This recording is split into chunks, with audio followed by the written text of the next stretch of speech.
I am so delighted to have him right now. My next guest, CES Spokesperson. We got Jim Fellinger. Jim, what's up, Jim? It is great to be here, and it's great to be back in person, live in Vegas for CES. We just have an incredible show this year. 2,200 exhibitors from around the world, and what I'm personally most excited about, 800 startups from 19 different companies. You can just feel the energy out here this year. You know what? I co-sign that with you, Jim, because being out here, the last time we were out here was 2020, before the pandemic shut everything down. Right. And this is always like the Super Bowl or the highlight of any coverage that we do year round. And to have it virtual last year was cool. You know, Gary and the team did a great job putting it together, but it's nothing like being here. And I'm just letting everyone know it is an amazing vibe. It has been successful. And what you guys have been able to really, put together was really, really awesome. So we thank you for keeping Well, we it going. appreciate that, and I think our goal this year was to try to meet people where they are, right? So we know that for some people right now, given everything that's going on in the world, it's just going to make more sense for them to do this from home. And so that's why we wanted to provide a great digital option for them. But I think the reality is we saw a real hunger, not just from attendees, but from our exhibitors, to get back to in person. And the reason is the kind of synchronicity and the spontaneity that you get as an exhibitor here, the sorts of conversations that you can have in person, just can't be replicated digitally. So it's great to be doing this. It's great to be doing it safely. And we're so thrilled just to be in person again. It feels like it's been so long. Yes, it has. Seen some of my old friends that I haven't seen in a couple of years. It's been really a nice sight for sore eyes. Yes, indeed. And when we look at the last day today, here being at CES, what has been some of like the major news announcements that ones in the tech world and really the consumers out there should really be following? Well, I think what people should be following this year are a lot of the new categories that we have at CES this year. So, of course, there's been a lot of talk about the metaverse. Having companies displaying the metaverse on display at the show has been a big part of the excitement around here. And, of course, for those who aren't as familiar, what the metaverse really represents is the next generation of web technology that's focused on immersive interactive experiences. So, there's fun applications for the metaverse, right? Of course, you can think about gaming and, all the entertainment that you see coming through. But think about some of the more practical applications for this that could actually improve people's lives. Things like therapy, for example. Or, and I was actually talking to a friend about this on the show floor the other day, for people who want to explore other gender identities or explore a side of themselves that they can't physically represent right now, the metaverse just presents you with that opportunity to do that. So there's so much more to it than just gaming and fun. But as far as other categories go at the show this year, of course, we've got NFTs. And my personal favorite as a kid who grew up wanting to be an astronaut, Sierra Space and Space Tech is here on the show floor. And, again, when we think about space tech, we so often think about the basics, right? Space tourism. But there are a lot of really practical applications to space technology that we're seeing on our show floor today. Opportunities to improve space travel in a way that helps us keep our environment better, right? So we're putting, satellites into orbit that are able to track carbon emissions. There's all kinds of good that can come from the technology that we're seeing on the floor this year.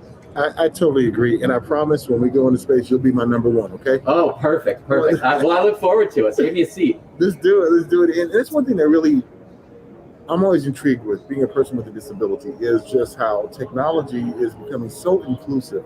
And we're starting to see a lot of companies build with inclusion in mind, especially when it comes to assistive and adaptive technology. One of my good friends over at the CTA Foundation, Steve Buell, just some of the things that you guys have been able to accomplish, especially with the Eureka Park contest, yes, and having ones who are in that niche of building these type of technologies is really, really awesome. And if you can, just talk about Eureka Park a little more, because that's one of my favorite areas to go, because you have a lot of startups over there that are just starting out.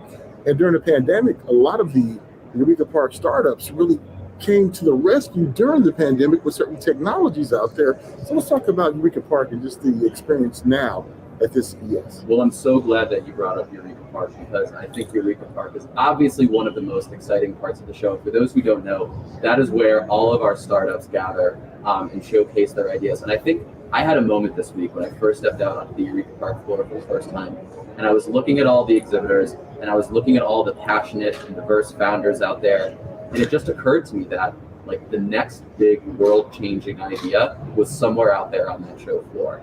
And so just knowing that like the next big disruptive idea is out there among the crowd, I think is a really, really special feeling. And as you know, there was sort of a question mark around moving forward with CES this year, right? There were a lot of people who had, I think, reasonable questions to ask about moving forward with the show. And one of the main reasons that we felt it was appropriate to move forward with the show, in addition to the work that we did with health experts to ensure safety, is the fact that there are so many startup founders that really count on CES every single year. They know it's going to be the best opportunity that they have to get in front of their buyers, to get in front of people who want to make investments, and to get their ideas to break through the mainstream. So I'm glad you're enjoying Eureka Park this year, because I certainly have too. Oh, I am. And I just want to speak to something too, that I am so glad, and I talked about this on other broadcasts that I did this week too, about how you guys put in safety measures for us. And you guys are making sure that we're safe, that we provided tests for us, and just make sure that we have not only a fun experience, but a safe experience. One thing that really bothered me was that how it seems like on the outside, ones were rooting for this to fail. And I took that personally. The reason why I took that personally is because there is so much good here at this show that ones would only focus in on ones who are not here, but not the ones who are here, like these startups like you talked about. Yeah. Jim, and that, just for me personally, it really bothered me. But I'm so glad that Gary and the team, that you guys, Gary Shapiro, the CEO, decided to do this, because it's been amazing. It's been awesome. We got a lot of great news, a lot of great technology out here, and we all have been safe. So thank you guys for doing that, and we really appreciate that. And when we look at today being the last day, I find myself getting kind of sad, because I am too. I hate leaving on the last day, because we have so much fun. And what are some of the things today that ones on this last day should kind of keep their ear to the ground about what may come up, different announcements or Absolutely. anything? Well, there have already been a number of really exciting announcements at the show. Of course, GM debuted their new Silverado, tons and tons of new products out on the floor. The one thing I think people should really have their eye on today is the first ever fully autonomous race car race at the Las Vegas Motor Speedway, happening today at CES. The Indy Autonomous Challenge is here. We're going to have cars going 140 miles an hour passing each other. About as exciting as it gets. So I think that's the real thing that people should be looking out for on the last day here. Start your engines. It's going to be an incredible time. I love it. I had an opportunity to interview Paul Mitchell at the track. Oh, fantastic. He is such a passionate person about what the work that he does. And what's so great about talking to him is he recognizes the real applications for the technology, right? Because watching race cars go around is a lot of fun. Don't get me wrong. I'm going to enjoy it when I check it out later today. But when you think about the use of that kind of technology, right? Like, let's think about emergency vehicles needing to be able to pass and weave through traffic. So think about, the ability of an ambulance to navigate through traffic safely, fully autonomously, and all the opportunities that will open up to save lives. There are so many more applications for that kind of tech beyond the obvious that you would think. I totally agree. And I used to be an EMT before I had my automobile accident almost 29 years ago. And whenever we would run 911 emergencies, it's nice to have two attendants back there working on a patient instead of just a driver. So imagine having the driver now, an autonomous vehicle driving, and then you have two attendants back there allowing or giving medical attention to whoever's in the back of the ambulance. And I'm so glad that you talked about that, because that's tech for good. That's tech, doing a lot of great things. Well, that's such a great point, because, and I may be slightly off on the figure here, but I believe it's around 80% or more of automobile accidents are caused by human error. So advancements in this technology have the potential to save tens of thousands of lives in America alone every single year. So, I think moving forward with this technology is really important, and it's not a stretch to say that it will save lives. I totally agree. And one of the cool things about Paul Mitchell too, over at ESN,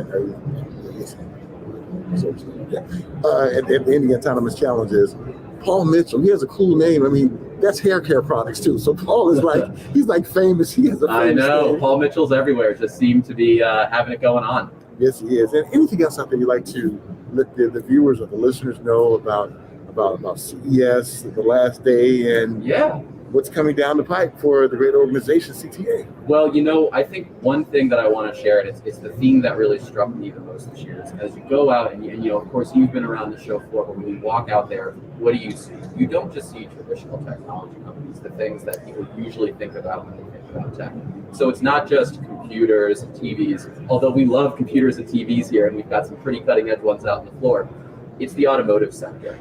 It's health companies. We had Abbott Ford delivering the first ever keynote from a health company in CES history, showcasing amazing technology like their new Libre 3 monitor for people, or continued glucose monitor for people living with diabetes.